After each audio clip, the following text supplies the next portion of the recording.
All right, let's dive into the unseen science behind all kinds of testing. It seems like a weird question, right? But the answer connects them in a really important way. It all comes down to making tests that are fair and effective. So let's start with exams.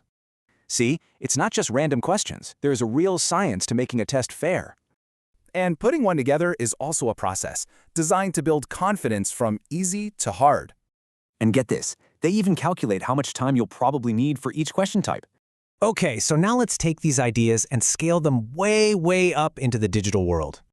I mean, look at Google. They're running over 100 million software tests every single day. So how on earth do you run all those tests for every tiny code change? Well, the short answer is you can't. You have to pick and choose the most important ones.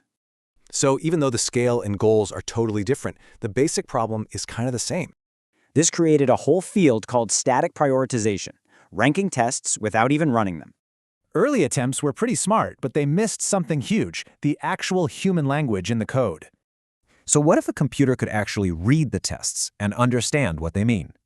That's where linguistic data comes in, the human parts of the code that explain a test's purpose. A new technique uses topic modeling to basically read all that text and group similar tests together. For example, it learns that words like meta and column are all part of a database topic. The idea is if two tests talk about the same topics, they're probably testing the same thing. All of a sudden, the machine is thinking like a teacher, making sure all the chapters are covered. And wow, the results are huge. This new method is way better at finding bugs early on. So whether it's an exam or software, great testing is all about coverage and diversity.